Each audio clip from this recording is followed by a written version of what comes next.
கிறிஸ்து இயேசுவுக்குள் அன்பானவர்களே, இயேசுவின் நாமத்தில் அன்பின் வாழ்த்துக்கள். கர்த்தர் நம்மளுடைய வாழ்க்கையில பாராட்டி இருக்கிற மகத்துவமான கிருபைகளை நினைத்து நாம் ஆண்டவருக்கு நன்றி செலுத்தணும். இப்படி இந்த நாளிலும் தியானத்திற்கென்று சங்கீத புஸ்தகம் 33 சங்கீதம் 18வது வசனம்.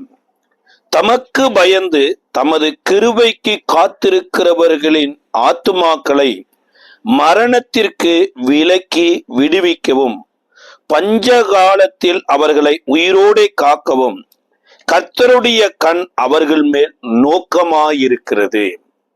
கர்த்தர் தம்முடைய பிள்ளைகளின் மேல எவ்விதமாய் இருக்கிறார் என்பதை காட்டிலும் யார் கர்த்தருடைய பிள்ளைகளாய் இருக்கிறார்கள் என்று சொல்லி இந்த சங்கீதக்காரர் சொல்றார். ஒன்று, கர்த்தருக்கு பயப்படுகிற ஒரு மக்கள். இரண்டாவது, அவருடைய கிருபைக்கு காத்திருக்கிற மக்கள். இன்றைக்கு உங்களை என்னையும் யார் பார்க்கிறாங்களோ பார்க்கலையோங்க, நம்மளை வாழ வைக்கிற தேவன், நம்மளை உயர்த்துகிற தேவன், இந்த பூமியில அவருடைய முகத்தை பிரகாசிப்பிக்க பண்ண வேண்டும் என்று விரும்புகிற தேவன் நம்ம மேல் கண்ணோக்கமாய் இருக்கிறார். அப்ப நம்ம மேல நோக்கமாய் இருக்கிற ஆண்டவர் நம்மை ஆசீர்வதிக்க வேண்டும் என்றால் நம்ம 2 காரியங்களை நம்மளுடைய வாழ்க்கையில நாம் அபியாசப்படுத்தணும். ஒன்று, கர்த்தருக்கு பயப்படுகிற ஒரு பயம். இன்றைக்கு கர்த்தருக்கு பயப்படுகிற பயம் எனப்பட்டத தவறுதலாக பலவிதங்களில மக்கள் புரிந்து கொள்ளுகிறாங்க அல்லது போதிக்கிறாங்க. கர்த்தருக்கு பயப்படுகிற பயம் அப்படின்னா என்ன அப்படின்னா, தேவன் எதையாவது ஒன்றை கேட்கிறார் அப்படின்னா அது ஒருவேளை எனக்கு முக்கியமானதா இருக்கலாம், நான் விரும்பினதா இருக்கலாம், அதனால என் வாழ்க்கையே ஒரு உயர்வான இடத்தை அடையலாம், என்னுடைய நம்பிக்கையாக கூட இருக்கலாம். ஆனா கர்த்தர் அதை கேட்பார் என்றால் நான் அதை கர்த்தருக்கு மனமுகந்து கொடுக்கிறது தான் பாருங்க கர்த்தருக்கு பயப்படுகிறது. ஒருவேளை காலை நேரத்தை கர்த்தர் கேட்கிறாரா, அவருடைய சமூகத்துல உட்கார்ந்து இருந்து அவரை தியானிப்பது, அவரை துதிப்பதை கர்த்தர் கேட்கிறாரா, அதை நம்ம கொடுக்கணும். அல்லது ஆபிரகாமை போல உன்னுடைய நேசகுமாரன் ஏகசுதன் ஒரே புத்திரனை நான் காண்பிக்கிற மலைக்கு கொண்டு வந்து அவனை தகன பலி செலுத்துங்கிற மாதிரி கேட்கிறாரா, அதை நம்ம கர்த்தருக்கு கொடுக்கணும். யோசிச்சு பாருங்க, 100 வயதுல ஒரு பிள்ளையை கர்த்தர் கொடுத்துட்டு அந்த பிள்ளைய வந்து மோரியா தேசத்துல இருக்கிற நான் காண்பிக்கிற மலைகளில் ஒன்றின் மேல அவனை தகன பலியிடு அப்படின்னாருன்னா, அப்ப அதுக்கு எப்படி ஆண்டவரே நான் கொடுப்பேன் என்று ஆபிரகாம் யோசிக்காம மரித்தோரிலிருந்து எழுப்ப வல்லவராய் இருக்கிற தேவன் மேல விசுவாசமா வைத்து கர்த்தர் சொன்ன மலையில வந்து கர்த்தர் சொன்ன விதமாக தகன பலி செலுத்துவதற்கு பிள்ளையை கட்டி பிள்ளையின் மேல கத்தியை வைக்கிற போதுதான் கர்த்தர் சொல்றார், நீ கர்த்தருக்கு பயப்படுகிறவன் என்று இப்பொழுது அறிந்திருக்கிறேன். அப்ப முதலாவது காரியம் கர்த்தருக்கு பயப்படுகிற ஒரு பயம். இரண்டாவது சொல்லியிருக்குது, தமது கிருபைக்கு காத்திருக்கிறவர்கள். இந்த கிருபை எனப்பட்ட வார்த்தை அநேகருடைய வாழ்க்கையில இது எதுக்கு வந்தது, ஏன் வந்தது, இது கிருபைனா என்னன்னே தெரியாம இருக்கிறாங்க பாருங்க. இதை யோனா கூட மீனின் வயிற்றுல இருந்த போது அதை உணர்வடைந்து சொல்றார். அதாவது மாயையை பின்பற்றுகிறவர்கள் தங்களுக்கு வரக்கூடிய கிருபையை போக்கடிக்கிறார்களாம். அப்ப நம்ம பின்பற்றக்கூடிய ஒரு விஷயம் ஒண்ணு இருக்கு பாருங்க. ஒருவேளை நம்ம நல்ல சபைக்கு போலாம், நல்ல ஊழியக்காரரோடு கூட இருக்கலாம், ஏன் நல்ல ஊழியக்காரருடைய பிள்ளைகளாகவே கூட இருக்கலாம், நமக்கு வசதி இருக்கலாம், நம்மளை எல்லோரும் புகழலாம் பாருங்க. ஆனா நம்ம பின்பற்றுகிற ஒரு காரியம்னு ஒண்ணு இருக்குது. இன்னைக்கு அநேகர் எதையோ பின்பற்றி போறாங்க. அன்றைக்கு இஸ்ரவேலில் இருந்த ராஜாக்கள் கூட பாத்தீங்கன்னா தாவீதை போல தன் முழு இருதயத்தோடு கர்த்தரை பின்பற்றாம யெரொபெயாமின் வழியை பின்பற்றினார்கள் என்று சொல்லப்பட்டிருக்கு. யெரொபெயாம் வழி என்ன? தேவனுக்கு பிரியமில்லாத ஒரு பலிபீடத்தை கட்டி தேவனுக்கு பிரியமில்லாத ஆசாரியர்களை ஏற்படுத்தி நான் தேவனுக்கு ஆராதனை செய்கிறேன் என்று சொன்னார் பாருங்க. அதே மாதிரிதான் இன்னைக்கு எத்தனையோ நடிகைகளை பின்பற்றுகிறாங்க. அவர்களுக்காக இன்றைக்கு எத்தனையோ கொடி பிடிக்கிறாங்க, கோஷம் போடுகிறாங்க.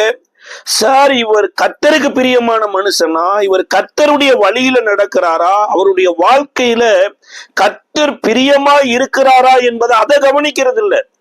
அவர் வந்து கர்த்தருடைய ஆலயத்துக்கு போயிட்டாரு, அவர் வந்து கர்த்தருடைய நாமத்தை தரித்திருக்கிறாரு. ஆண்டவர் எதுல பிரியப்படுகிறார் அப்படின்னா அவருடைய கிருபைக்கு காத்திருக்கிறவர்கள். ஃபர்ஸ்ட் கிருபையை அறிந்து கொள்ளணும். மாயையை பின்பற்றிட்டு நம்ம வாழ்க்கையும் கெடுத்து நம்ம மூலமா தேசமும் கெட்டு போறதற்கு நம்ம காரணமா இருக்கக்கூடாது. இப்ப கிருபை என்ற வார்த்தையினுடைய மூல பதம் தமிழ்ல என்ன சொல்லுதுன்னா அருள் என்று அர்த்தம். அப்ப அருள் அப்படிங்கிறவங்க என்னன்னா இறைவனை பற்றிய ஒரு தெளிவு ஒரு மனுஷனுக்கு இருக்குன்னு பாருங்க. அதாவது நான் விரும்புறதெல்லாம் இறைவன் செய்யறதல்ல, இறைவன் செய்ய வேண்டும் என்கின்ற ஒரு விருப்பத்தை எனக்குள்ள வைத்து அதை நிறைவேற்றுகிறார் பாருங்க. இது நோவாவினுடைய வாழ்க்கையில கூட இருக்கும். நோவாவுக்கோ கர்த்தருடைய கண்களில் கிருபை கிடைத்தது. மரியாதம்மா அவனுடைய வாழ்க்கையில கூட அதுதான் இருக்கும் பாருங்க. கிருபை பெற்றவளே நீர் வாழ்க அப்படிங்கிறாங்க. அதுபோல எனக்கு கொடுத்த கிருபையை நான் விருதாவாக்கவில்லை என்று கூட பவுல் ஒரு இடத்துல சொல்றார். அப்ப கிருபை எனப்பட்டது அருள். அப்ப தேவனிடத்திலிருந்து ஒரு அருள் கிடைக்கணும் பாருங்க. தேவனை அறிகிறதற்கு, தேவனுடைய வேலையை செய்வதற்கு, தேவனை இந்த உலகத்துல வாழ்ந்து காண்பிப்பதற்கு தான் கிருபை. அப்ப அந்த கிருபையை நம்ம என்ன பண்ணக்கூடாதுன்னா அறியாமல் வாழ்ந்து விடக்கூடாது. அறியாமல் இருந்துட்டோம்னா தான் நம் மாயையை பின்பற்றி விடுகிறோம். இதே சங்கீதக்காரர் சொல்லும் போது சங்கீதம் 147:11 சொல்லும் போது சொல்றாரு, தமக்கு பயந்து தமது கிருபைக்கு காத்திருக்கிறவர்களின் மேல் கர்த்தர் பிரியமாயிருக்கிறார். அப்ப தமக்கு பயப்படுகிற ஒரு கூட்டம் மாத்திரமல்ல, தமது கிருபைக்கு காத்திருக்கிறவர்களின் மேல கர்த்தர் பிரியமா இருக்கிறார். அப்ப கிருபைக்கு காத்திருந்த ஒரு மனிதனை வேதத்துல அநேகர் தேவ கிருபையை சார்ந்திருந்தாங்க. அதே மாதிரிதான் இன்றைக்கு உங்களுடைய வாழ்க்கையில் என்னுடைய வாழ்க்கையிலையோ தேவன் எப்பேற்பட்ட கிருபையை கொடுத்திருக்கிறார் என்கின்ற ஒரு அறிவு ஒன்று நமக்கு வந்துருச்சுனாலே நம்மளுடைய வாழ்க்கை எனப்பட்டது இந்த உலகத்திற்கு ஏதோ ஒரு பாடத்தை கற்றுக் கொடுத்துட்டே வரும் பாருங்க. நம்மளுடைய போதனை மாத்திரமல்ல, நம்மளுடைய வாழ்க்கையே. ஒருவேளை நம்ம அந்த உலகத்தை விட்டு கடந்து போய் விட்டா கூட இப்படி ஒரு மனிதன் வாழ்ந்தான், தேவ கிருபையை சார்ந்து கிருபையினால் அழைத்த தேவனை உலகத்தில் வாழ்ந்து காண்பித்தான் என்று மரணத்திற்கு பின்பு கூட இந்த கிருபை எனப்பட்டது உலகத்திற்கு ஏதோ ஒன்று காற்றுக் கொடுத்தே வரும். 1 ராஜாக்களின் புஸ்தகத்தினுடைய 19வது அதிகாரத்துல எலியா போதும் ஆண்டவரே என் ஜீவனை எடுத்துக்கொள்ளும் என்று சொல்லி ஜெபிக்கிறார். நம்ம வாழ்க்கையில ஒன்றை மறந்துடக்கூடாதுங்க. எது போதும்னு நினைக்கிறோம் அப்படிங்கிறதா ரொம்ப முக்கியம். இன்னைக்கு அநேகர் தேவனுடையவைகள் போதும், உலகம்தான் இன்னும் வேணும் வேணும்னு நினைச்சிட்டு இருக்கிறோம். இனஃப், இது போதுங்க, இவ்வளவு வரைக்கும் நான் ஜெபம் பண்ணிட்டேன், இவ்வளவு வரைக்கும் நான் ஊழியம் செய்துட்டேன், இவ்வளவு வரைக்கும் கொடுத்துட்டேன், இவ்வளவு வரைக்கும் நான் மன்னிச்சுட்டேன், இவ்வளவு வரைக்கும் நான் அன்பு வந்துட்டேன், இது போதும், இதுக்கு மேல நான் ஒரு அடி கூட நான் என்ன பண்ண மாட்டேன், அன்பு கூற மாட்டேன், மன்னிக்க மாட்டேன், ஊழியம் செய்ய மாட்டேன், கொடுக்க மாட்டேங்கிற ஒரு நிலைமைக்கு போயிட்டோம்னா அது மெய்யாகவே அது ஆசீர்வாதமான இனாஃப் கிடையாது பாருங்க. இதைத்தான் எலியா செய்துட்டார். ஆனா கர்த்தர் சொல்றாரு, போதும் என்ற மனதையுடைய தேவ பக்தியே மிகுந்த ஆதாயம் அப்படிங்கிறார். அப்ப தேவ பக்தினா என்ன? ஒருவேளை நான் 40 நாள் லெந்து நாட்களில விரதம் இருக்கிறது போல, அல்லது வருடத்தின் கடைசியில 40 நாள் விரதம் இருக்கிறது போல, இந்த உலகத்தில் தெய்வம் அல்லாதவைகளை வழிபடுகிற மக்கள் எப்படி சில புண்ணிய ஸ்தலங்களுக்கு போவதற்கு தங்களை வருத்தி கொண்டு மாலையிட்டு வஸ்திரங்களை மாத்தி கொண்டு இந்த உலகத்துல தங்களை பக்தியுள்ளவர்கள் என்று காண்பிக்கிறாங்களோ அது வாழ்ற வாழ்க்கை தேவ பக்தியா அப்படின்னா பைபிள் அதை நமக்கு கற்றுக் கொடுக்கவே இல்லை. இயேசுவும் அதை நமக்கு வலியுறுத்தவும் அல்ல. இப்ப தேவ பக்தியின் ரகசியம் அப்படின்னா என்னன்னா, தேவன் மாம்சத்தில் வெளிப்பட்டார் அப்படிங்கிறார். அதாவது இயேசு என்னும் நாமத்துல நீங்களும் நானும் எப்படி ஒரு மனுஷனாய் இருக்கிறோமோ அது மாதிரி தேவன் மாம்சத்துல இந்த உலகத்துல வந்தாராமாங்க. தேவதூதர்களால் காணப்பட்டாராமா, மனுஷர்களால் விசுவாசிக்கப்பட்டிருக்கிறார். அப்ப இயேசுவினுடைய வாழ்க்கையினுடைய சரித்திரம் தான் பாருங்க தேவ பக்தியே. இப்ப நம்ம தேவ பக்தி எது போதும் என்ற தேவ பக்திக்குள்ள போகணும்னா, என் வாழ்க்கையில இயேசுவை போல என் லைஃப் டியூன் ஆயிட்டு இருக்குதா, அந்த ட்ராக்க பிடிச்சிட்டனா, நானே வழியும் சத்தியம் ஜீவனுமா இருக்கிறேன் என்கின்ற அந்த வேலை நான் போயிட்டு இருக்கிறேன்னா, இதுல கரெக்டா வந்துட்டேன் பிரதர் அப்படிங்களாம். அதான் ஒரு இடத்துல பவுலுக்கு ஒரு பட்டணத்துல மிகப்பெரிய தீங்கு வரப்போகுதுன்னு காய்பு எனப்பட்ட ஒரு தீர்க்கதரிசி தன் வஸ்திரத்தை போத்துட்டு கிழிச்சிட்டு காமிக்கிறான். இந்த மாதிரி பவுலுக்கு போற இடங்கள்ல இப்பேற்பட்ட ஒரு ஆபத்து வரப்போகுது அப்படின்ன போது அங்க தேவ பக்தியினுடைய ரகசியத்தை பவுல் வாழ்ந்து காமிக்கிறார். என்னன்னா, நான் பட்டணத்துல காயப்படுவதற்காக மாத்திரமல்ல, மரிக்கவும் நான் ஆயத்தமா இருக்கிறேன். ஏன்னா இயேசுவினுடைய அச்ச அடையாளங்களை என் சரீரத்தில் தரித்திருக்கிறேன் அப்படிங்கிறார். அப்ப தரித்திருக்கிறதுனா என்ன? இந்த சரீரம் எனப்பட்டது எனக்காக மரித்து உயிர்த்தெழுந்த இயேசுவை சுமந்து செல்லுகிற நடமாடுகிற தேவாலயமாய் இருக்கிறது. தேவனுடைய ஆலயத்துல தேவன் அனுமதிக்காத எதுவுமே நடக்காது என்கிறத விசுவாசிக்கிறார். ஒரு இடத்துல சொல்லும் போது என்னத்தை விரும்புறாரு அப்படின்னா, இந்த தேகத்தை விட்டு பிரிந்து நான் தேவனோடு இருக்கும்படியாகவே விரும்புகிறேன் அப்படிங்கிறார். இன்னைக்கு நம்மளுடைய விருப்பம் அப்படி இருக்குமா? யோசிச்சு பாருங்களேன். நம்ம குடும்பத்தோட இருக்கணும்னு நினைப்போம், மனைவி பிள்ளைகளோட இருக்கணும்னு நினைப்போம், வீடு வசதியோட இருக்கணும்னு நினைப்போம். ஆனா அவருடைய விருப்பம் என்னன்னா, இந்த தேகத்தை விட்டு பிரிந்து நான் தேவனோடு இருக்க விரும்புகிறேன். ஆனாலோ இந்த சரீரத்துல இந்த பூமியில இருக்கிறது எதற்காகனா, எனக்காக கல்வாரி சிலுவையில மரித்து உயிர்த்தி எழுந்த இயேசுவை வாழ்ந்து காண்பிக்கும்படியாக இந்த தேகத்தில் இருக்கிறேன் அப்படிங்கிறார். அப்ப இயேசுவினுடைய அச்ச அடையாளங்களை தரித்து வாழ்வதுதான் பாருங்க தேவ பக்தியே. இப்ப இயேசுவினுடைய அச்ச அடையாளங்கள் என்ன? ஒருவேளை இயேசு கையில ஓட்ட போட்டது மாதிரி இன்னைக்கு நாமளும் ஒரு பெரிய ட்ரில்லிங் மிஷின் போட்டு ஓட்டைய போட்டு, இந்த பாருங்க இயேசு ஓட்டைய போட்டு கைகாலெல்லாம் இருந்தாருங்க, அதனால நான் இயேசுவை போல அச்சடையாளங்களை தரித்திருக்கிறேன், அதுவா? அல்லது இயேசுனுடைய சிரசுல முட்கிரீடம் போட்டப்பட்டிருந்தது, ஒவ்வொரு நாளும் முட்கிரீடத்தை மாத்திட்டு பாருங்க இயேசுவை போல சரீரத்துல முட்கிரீடம் வச்சிருக்கிறேன், அதுவா? அல்லது இயேசுவுக்கு தாடி இருந்ததாமா, ஏன்னா அவரு தாடி மயிரை பிடித்து இழுத்தார்கள் இருக்கு, ரொம்ப தாடி வளர்த்திட்டு போறதா? இல்ல வெள்ளை வெள்ளை உடுத்திட்டே இருந்தாரு, ஒரு வண்ணானும் வெளுக்காத வெண்மையா வெள்ளை வெள்ளை உடுத்தி இருந்தார், அதுபோல இருக்கிறதா அப்படின்னா இல்லைங்க. அவர் மாம்சத்துல இருந்த போது தேவன் எனப்பட்டவர் எப்பேற்பட்டவர் என்பதை இந்த உலகத்துல அன்பு நிறைந்தவரா காண்பிச்சார். அத பேதுரு கூட கேட்கிறார், என் சகோதரில் ஒருவன் எனக்கு விரோதமா குற்றம் செய்துட்டா எத்தனை தடவை மன்னிக்கிறது? 7 தடவை மன்னிச்சுட்டா போதுமா? ஏன்னா வாழ்க்கைங்கிறது கம்சக்கம் ஒரு 70 வருஷம் வச்சுங்க. இந்த 70 வருஷத்துல ஒரே மாசத்துல ஒரு சகோதரன் 7 தடவைக்கு மேலேயே தப்பு பண்ணிருக்கு வாய்ப்பு இருக்குது. அப்ப நான் 7 தடவை மன்னிச்சுட்டா போதுமா அப்படின்னு கேட்கிறார். அப்ப ஏசு சொல்றாரு, 7 தடவை அல்ல 7 தடவை மன்னி அப்படிங்கிறார். 7 தடவை அப்படின்னா மன்னிப்புங்கிறது அன்லிமிட்டடா இருக்கணும். நீ காலையில எந்திரிக்கும் போது எப்படி சுவாசிக்கிறையோ அதே போல மன்னிக்கிறதோ அன்லிமிட்டடா இருக்கணும்.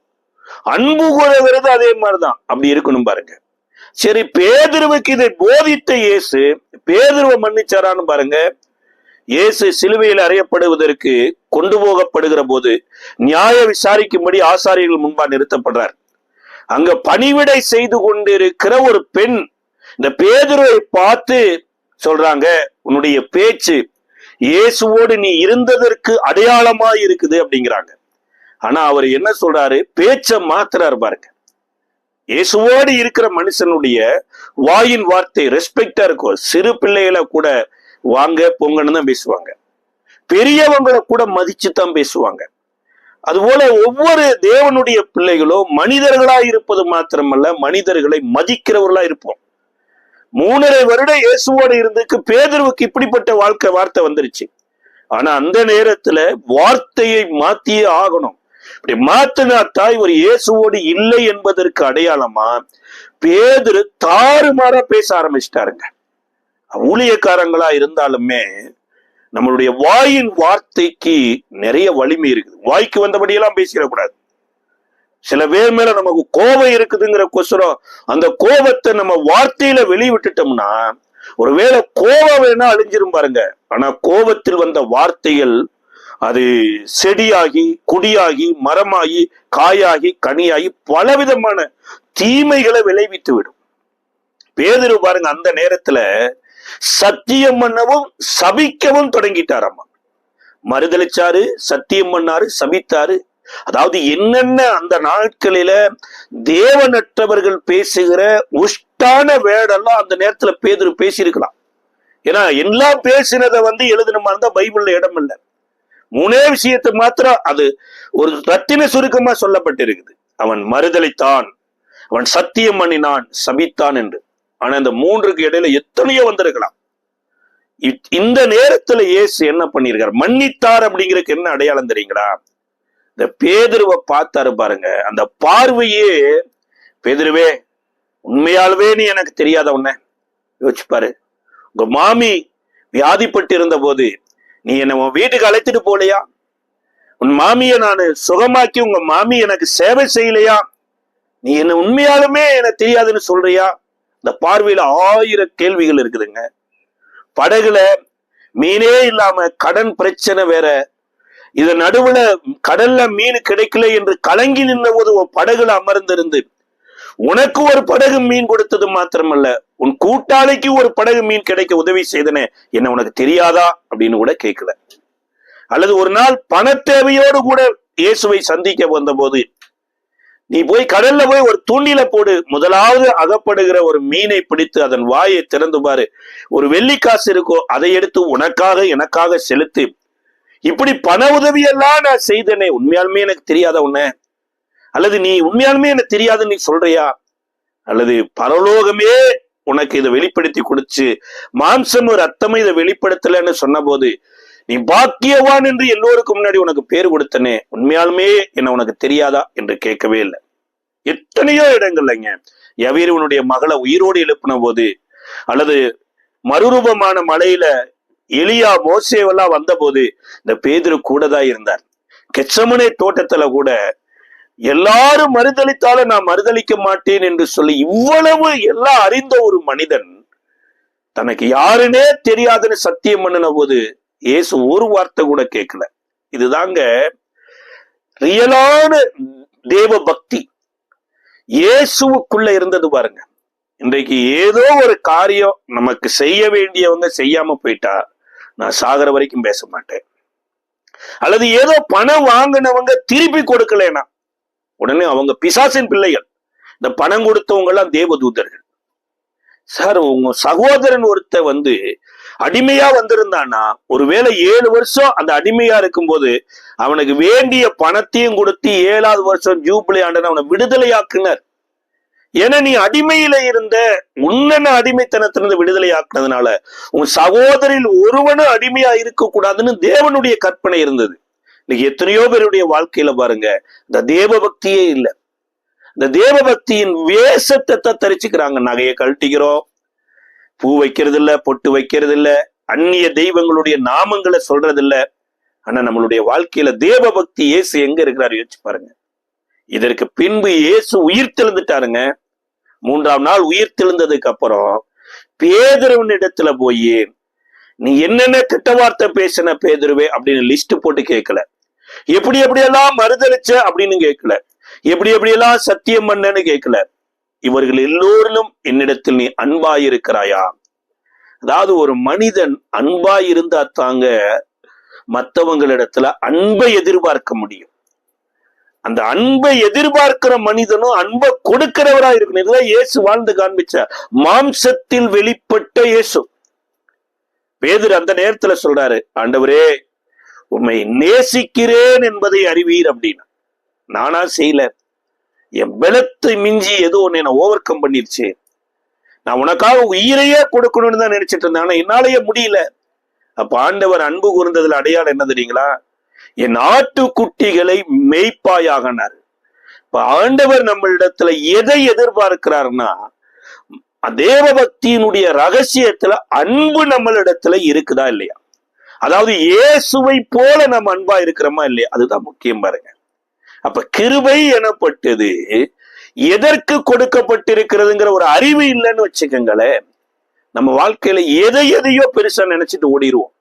ஃபர்ஸ்ட் காரியம், இந்த கிருபை எனப்பட்ட அருள் எப்படி வந்தது அப்படிங்கிறதை காட்டிலும் இந்த எலிசாவை தேவன் தெரிந்தெடுத்ததே கிருபைங்க.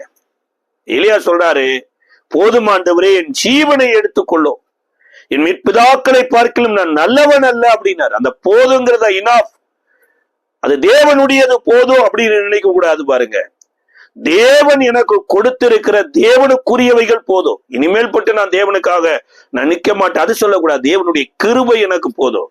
ஒரு இடத்துல பவுல் ஜெபிக்கும் போது கூட கர்த்தர் சொல்றாரு, உன் பலவீனத்தில் என் பலன் பூரணமாய் விளங்கும், என் கிருபை உனக்கு போதுன்னு தான் சொன்னாரு. அப்ப இந்த எலிசாவின் வாழ்க்கையில கிருபை எப்படின்னா, எலிசா வாழ்ந்த காலகட்டத்துல எத்தனையோ கோடிக்கணக்கான மக்கள் வாழ்ந்திருக்கலாம், கோடிக்கணக்கான மக்கள் பக்தி உள்ளவர்களா இருந்திருக்கலாம்.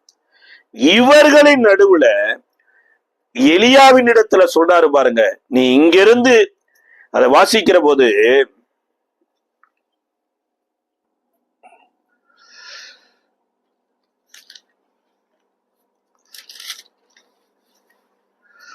அதை நாம் வாசிக்கிற போது 1 ராஜாக்களின் புஸ்தகம் 19வது அதிகாரத்தினுடைய 15வது வசனம். அப்பொழுது கர்த்தர் அவனை பார்த்து, நீ தமஸ்குவின் வழியாய் வனாந்தரத்திற்கு திரும்பி போய் ஆசகேலை சீரியாவின் மேல் ராஜாவாக அபிஷேகம் பண்ணி, பின்பு நிம்சியின் குமாரனாகிய யெகூவை இஸ்ரவேலின் மேல் ராஜாவாக அபிஷேகம் பண்ணி, ஆபேல் மேகோலா ஊரானாகிய சாப்பாத்தின் குமாரனாகிய எலிசாவை உன் ஸ்தானத்தில் தீர்க்கதரிசியாக அபிஷேகம் பண்ணு. அதாவது கர்த்தருடைய வாயில ஏன் பேர் வருது பாருங்க, கர்த்தருடைய நினைவுகளில நான் வருகிறேன் பாருங்க. வானத்தையும் பூமி உண்டாக்கிய கர்த்தருங்க, எங்கேயோ ஒரு ஊர்ல ஏதோ ஒரு வேலை செய்து கொண்டிருக்கிற எலிசாவை தேவன் நினைத்தது மாத்திரமல்ல, அவனை தன்னுடைய ஸ்தானத்திற்கு அபிஷேகம் பண்ணு என்று எலியாவின் இடத்துல சொன்னார். இதுதாங்க கிருபை. ஒரு இடத்திலேயே சொல்றாரு, நீங்கள் என்னை தெரிந்து கொள்ளவில்லை, நான் உங்களை தெரிந்து கொண்டேன்கிறார். கர்த்தர் என்ன தெரிந்திருக்கிறாரு.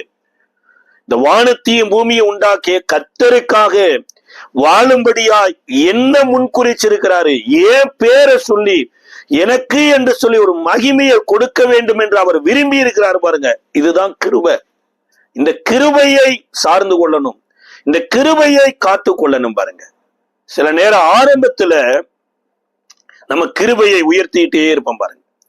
தகுதியே இல்லாத எனக்கு கிருபை தந்தீர், அடிமையின் ரூபத்தில இருந்த என் மேல, தாழ்மை உள்ளவன் மேல தேவன் கிருபை வைத்தீர் என்றெல்லாம் நம்ம சொல்லலாம்.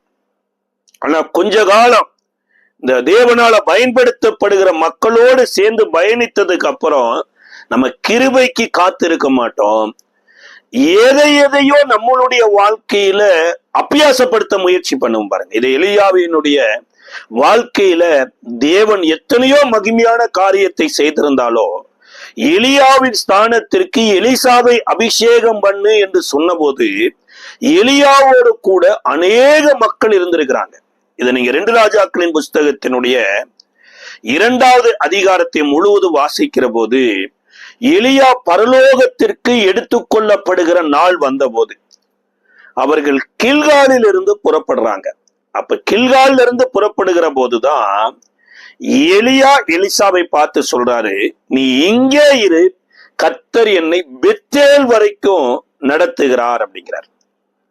அப்ப நம்ம வாழ்க்கையில தேவனுடைய ஊழியக்காரர் ஒரு இடத்துல அமர சொன்னாருன்னா நம்ம இருக்க வேண்டியது அவசியம்தான். ஆனா அது தேவ சித்தமா அப்படின்னு ஜெபிக்க வேண்டியது அவசியம். எல்லாமே தேவனுடைய ஊழியக்காரங்க சொல்றதையே கேட்கணும் அப்படிங்கிறது இல்ல, அவனுடைய வார்த்தையில இருந்து தேவன் விரும்புறாராங்கிறத முக்கியம்.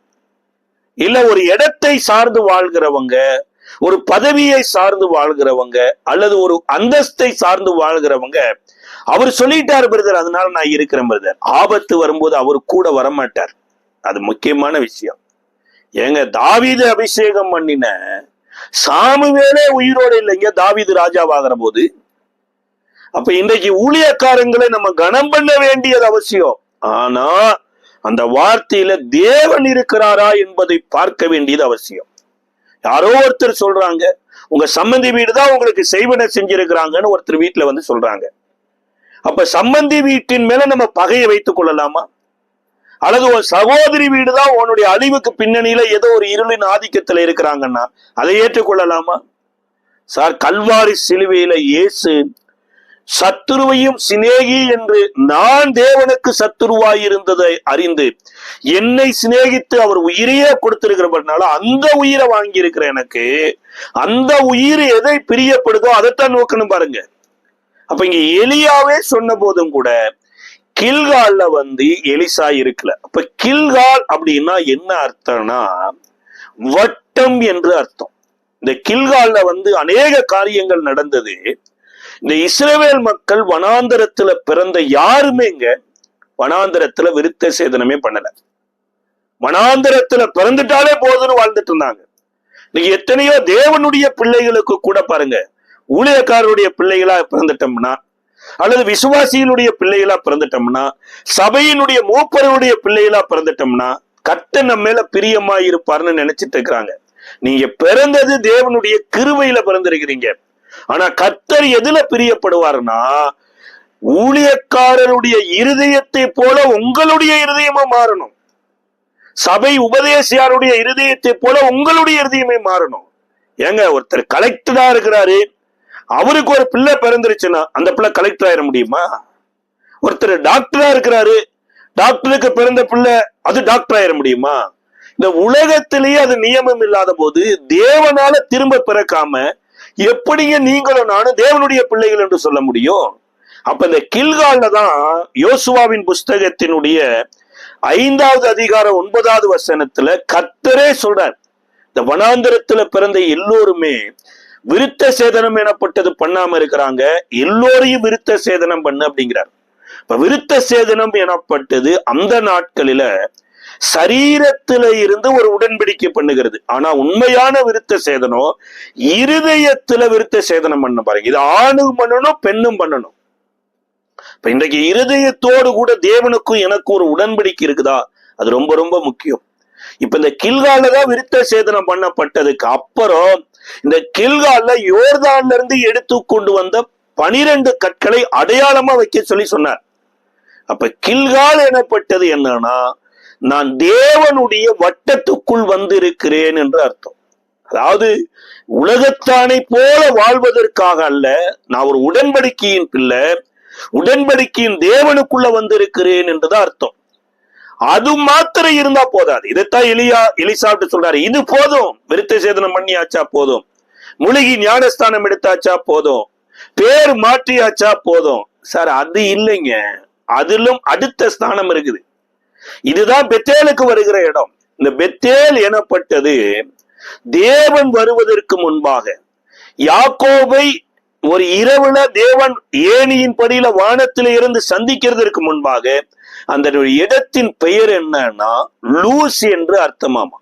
ஆனா என்றைக்கு தேவன் இறங்கி வந்தாரோ அது தேவனுடைய வீடாக மாறியது, அப்பத்தின் வீடாக மாறியது.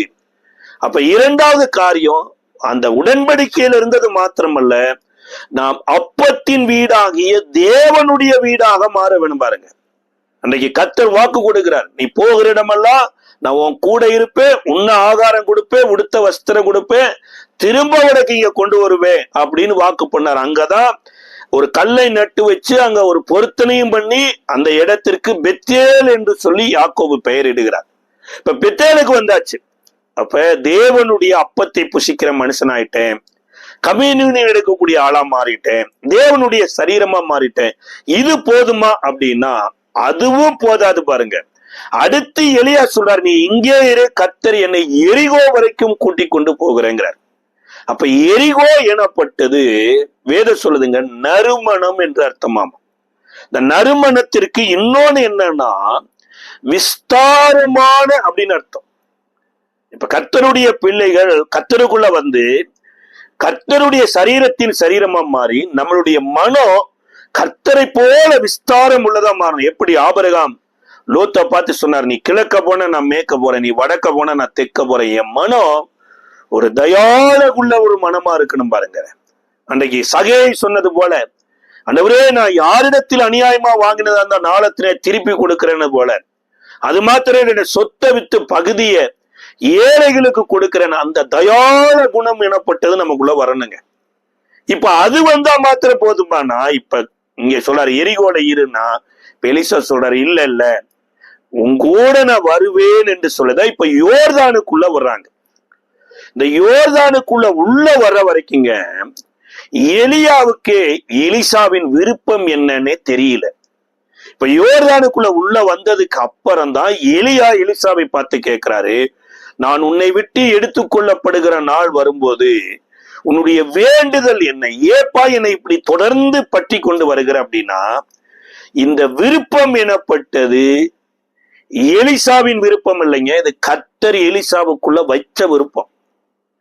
ஒருவேளை இந்த உலகத்தின் மக்களை போல எலிசா கில்கால் மக்களோடய சேர்ந்துகிட்டு, கில்கால் மக்களை போலவே ஏதோ வந்தோ வாழ்ந்தோ பிறந்தோ மரித்தோ அப்படின்னு போயிருக்கலாம். ஏன்னா அவங்களே கேட்டாங்க, உன் தலையாய் இருக்கிற எலியாவை உன்னை விட்டு எடுத்துக்கொள்ளப்படுகிற நாள் வருவது நீ என்னப்பா பண்ண போறேன்னாங்க. இன்னைக்கு நிறைய பேர் சபையை கட்டி பிடிச்சிட்டு அப்படித்தான் இருப்பாங்க பாருங்க.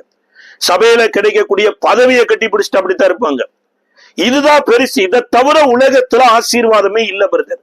சில பேர் வீட்டை பிடிச்சுக்குவாங்க, சில பேர் படிப்பை பிடிச்சுக்குவாங்க. சார் இல்லைங்க, இதெல்லாம் என் கூட வரப்போறது இல்லை.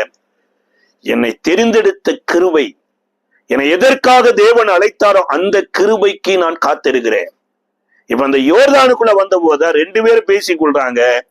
இப்ப எலிசா எலியாவை பார்த்து கேட்கிறார், உம்மை விட்டு எடுத்துக்கொள்ளப்படுகிற அந்த நாள்ல உடைய ஆவியின் வரம் எனக்கு ரெட்டிப்பா வேணுங்கிறார். ஏன்னா கர்த்தர் எதற்காக என்னை கிருபையினால தெரிந்து கொண்டாரோ, எதற்காக கிருபையினால என் பேரை சொல்லி அழைத்தாரோ, அந்த வேலையை நான் பரிபூரணமா செய்வதற்கு எனக்கு உம்மிடத்துல இருக்கிற ஆவியின் வரம் எனக்கு ரெட்டிப்பா வேணும்ன போது அங்க எலிசாவை பார்த்து சொல்றாரு, அரிதானவைகளை கேட்டார்னாரு. இமீடியட்டா அங்க ஒரு சுழல் காற்று வருகிறது, அக்னி ரதம் வருது.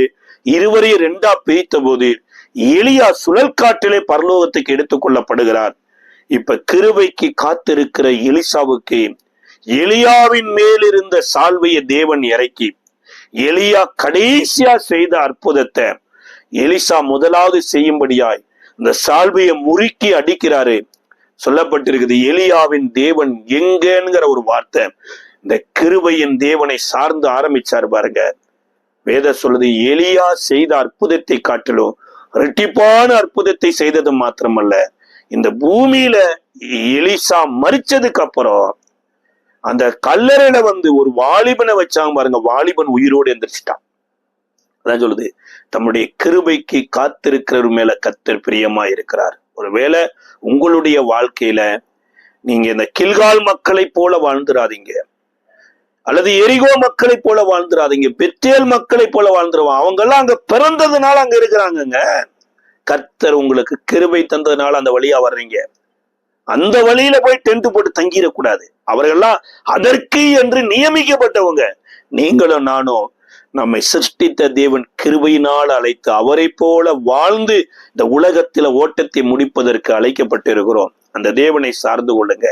வேத சொல்லுது பாருங்களேன், எத்தனையோ பேர் இதெல்லாம் இல்ல அப்படிங்கிற நினைக்கிற அந்த இருதயத்தில் நம்ம போயிடக்கூடாது. நம்ம இருதயத்துல இருக்கணும், ஆண்டவரே இந்த இடத்திற்கு வருவதற்கே எனக்கு தகுதி இல்லை. யோசிச்சு பாருங்க, இந்த எலிசாவின் வாழ்க்கைய உங்க வாழ்க்கையோட ஒப்பிட்டு பாருங்க. ஏதோ ஒரு மூலையில யாரோ ஒருவருக்கு ஒரு மகனா பிறந்து ஏதோ ஒரு விவசாயத்தை செய்துட்டு மண்ணை பண்படுத்தி விதைத்து வாழ்க்கையை ஓட்டி கொண்டிருந்த இந்த மனிதனை தேவன் நினைத்ததே கிருபை. இப்ப பெத்தேல்ல வந்திருக்கிறதோ அல்லது கில்கால்ல வந்திருக்கிறதோ இவருடைய பேக்ரவுண்ட்ல வரல, கர்த்தருடைய கிருபையில வந்திருக்கிறாரு. இந்த கிருபையை சார்ந்து கொண்டோம்னா, இந்த கிருபை காத்திருந்தோம்னா கர்த்தர் நம்ம மேல பிரியமா இருப்பார். இல்லையே எங்கேயோ வியாதிப்பட்டு இருந்து இந்த சபைக்கு வந்த பிரதர், சபையில ஏதோ ஒரு மாற்றம் அடைந்தது, அதுக்கப்புறம் நான் சபையில முக்கியமான மெம்பர் ஆகணும், முக்கியமான ஒரு பதவிக்கு வரணும்னு நினைச்சிட்டு இருந்தீங்கன்னா உங்களுக்கு தேவனும் அனுகூலமா இருக்க மாட்டாரு, சபையும் அனுகூலமா இருக்காது. உங்க வாழ்க்கையில நீங்கள் எதிர்பார்க்கிறதுக்கு நேர்மறையாத்தான் எல்லாமே நடக்கும். மீன் தண்ணியில இருக்கணும், மான் காட்டுல இருக்கணும். ஒருவேளை காட்டுல இருக்கிற மான் தண்ணிக்குள்ள போனாலோ அல்லது தண்ணிக்குள்ள இருக்கிற மீன் காட்டுக்குள்ள போனாலோ அந்த மேனிபேக்சரே ப்ராப்ளம் ஆயிருங்க. என்ன இந்த பூமி எனக்கு ஆப்போசிட்டா இருக்குதுன்னு மீன் யோசிக்குமா? அல்லது மான் தான் தண்ணிக்குள்ள போயிட்டு என்ன தண்ணி எனக்கு ஆப்போசிட்டா இருக்குன்னா, தண்ணியில பிரச்சனை இல்லை, அது அங்க இருக்க வேண்டியது. அதுபோல தரையில பிரச்சனை இல்லை, மான் அங்க இருக்க வேண்டியது. நாம கிறிஸ்து இயேசுவுக்குள்ள இயேசுவின் சாயலாய் வாழ்வதற்கு அழைக்கப்பட்டிருக்கிறோம். அந்த தேவன் இந்த நாளில உங்களுக்கு கிருபை தந்து இம்மட்டு நடத்தி இருக்கிறாரு. இன்னும் கிருபை தருவாரு. இன்னும் இயேசுவை போல வாழ்வதற்கு ஆண்டவரிடத்துல கேளுங்க. கர்த்தர் உதவி